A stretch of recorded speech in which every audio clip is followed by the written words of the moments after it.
অনুরাগ একটা লাভ ক্ষতির অঙ্ক করে দে। আচ্ছা, এই পেজ থেকে কোন অঙ্কটা করবি বল। এটা 6টা করবো। 6টা।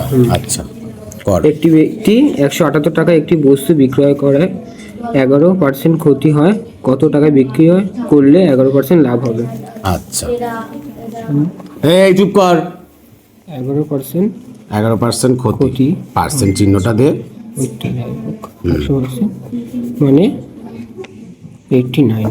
11% ক্ষতি মানে ওটা কি 189 কোণ কি ওটা? ওটা তুমি 100 থেকে 11 বাদ যাবে, মানে 100 টাকা ক্রয় মূল্য, 89 বিক্রয় মূল্য। আচ্ছা একটু মুখে বল। ওই তো ক্রয় মূল্য। আচ্ছা আর কি কি আর কিছু কি বলেছে? আর বলেছে 11% লাভটাও তাহলে এখানে লিখে ফেল। হ্যাঁ 11%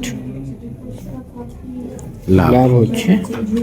এগুলো পরীক্ষার খাতায় লিখবি না, মানে তুই এখন বোঝাচ্ছিস বলে করছিস। হ্যাঁ এটা তো সবাই জানে। এবার কি করবি সেটা বল। এবার হচ্ছে কি এখানে 178 টাকা বিক্রয় মূল্য, মানে আচ্ছা, এখানে 89 বিক্রয় মূল্য, আচ্ছা, তাহলে আচ্ছা, আচ্ছা। 89 হ্যাঁ।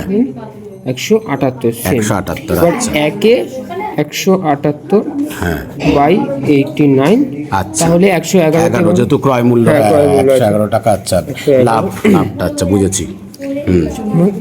178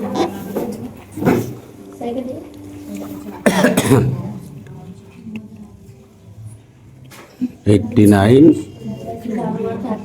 আচ্ছা এবার কি? এবার এটা 89 দিয়ে একেবারেই কেটে যাচ্ছে তাই তো? আচ্ছা তাহলে কত উত্তর বেরাচ্ছে? সমান 222 অপশানে আছে। অপশান এ তাই তো? 6-এর অপশান এ 222 টাকা। 222 টাকা আছে। আচ্ছা তার মানে এই অঙ্ক এরকম ভাবে শর্টকাটে হয়ে যাচ্ছে।